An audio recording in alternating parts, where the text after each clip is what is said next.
Ulit sa ating mga kaisda, wala mga isda kung wala isyo. Yan no. So ngayon mga kaisda, no, tayo po ay mag-reset ng ating mga isda, no. At siyempre mga kaisda, yung ating trapal na 10 years atin na pong palitan, no. So nakikita nyo mga kaisda ito.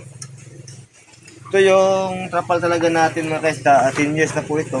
So kailangan natin palitan dahil nagkakaroon ng butas ng mga kaisda, no. So pag ganito mga kaisda, kinakailangan mga kaisda, no, na mag-ingat kayo dito sa gilid, oh.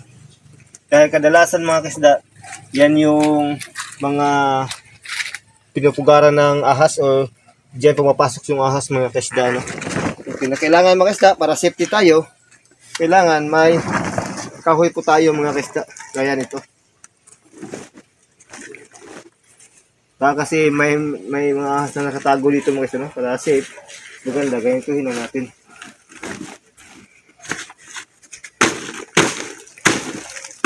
Years na pala ito mga kaisda, kaya medyo matagal na talaga. Matagal na yung serbisyo. So, itong trapal mga kaisda, napakatibay talaga ng trapal ito. Basta hindi lang talaga mabilad ng init mga kaisda. Pag once na mabilad ito ng init mga kaisda, may silupin dito. Ito lilitaw yung silupin. Ito yung ginagamit natin dun sa kabilang area. So doon mga kaisda, hindi na po natin na paglagyan dahil palagi po talagang tinatamaan ng baha. Kaya dito muna tayo mag-focus sa ating maliit na area mga kaisda. Dahil tayo po magpaparami ulit ng mga swordtail po ako mga kaisda. At siyempre, yung mga balon swordtail din natin mga kaisda, no? Yun yung isa din sa ating pinupukusan.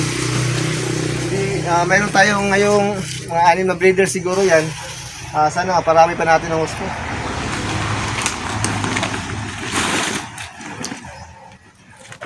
Mga kaisda. Ito yung hubas ko lang mga kaisda, no?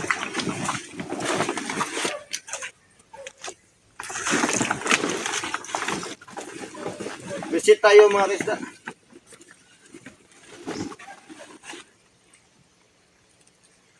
May natira pa.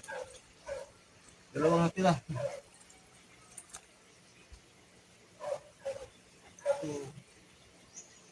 Yung ilagay muna natin na trapal dito mga kaisda, yun yung kulay black. Dahil wala kasi dun sa kalinan mga kaisda yung mga ganitong trapal. Kaya dun malayo kasi sa downtown mga kaisda, kaya iburari natin yung itim.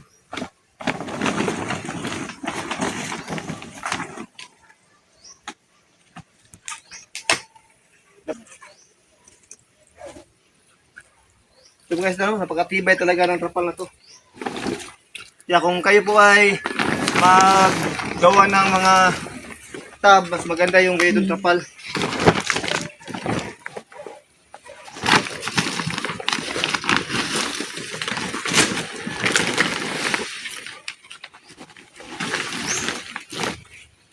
So, ito mga kaisda, baka atin tong tawag to is semento. Yung gilid lang, pero yung labog to ay tapat pa din. Pero sa ngayon mga isda, sikurin lang talaga natin, no? Na black na tapal.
Kukunin natin ang trapal natin. At ito mga kaisda pala, no? Ang gagawin po natin ito, dahil yung gagamitin natin trapal dito ay yung ordinary lang na black. So ito mga kaisda, ito yung ating ipanghanig dito. para matibay pa din. Dahil mga kaisda, dalasan talaga, lalo na pag may mga anay or yung mga malalaking amigas na kaisda. Ano nga ba yung amigas Tagalog? Langgam. Langgam plus Tagalog, yung mga malaki. Yan yung kinikit-kit yung or kinakagat yung ating tapal sa gilid. Kaya minsan na bubutas. So, yun lang mga kaisda, no? Update ko po kayo pag once na magawan po natin ito ng trapal ulit na kulay black. Dahil mga kaisda, tayo po ay magpapaanak ng mga kuhako na mga swordtail. At siyempre mga kaisda, at magpaparami din tayo ng mga ibang uri ng strain ng swordtail. Kaya sa ngayon mga kaisda, wala pa po tayo mga out ng kahit anong uri ng strain ng swordtail. So yan ingat po tayo palagay mga kaisda at God bless po sa ating lahat mga kaisda.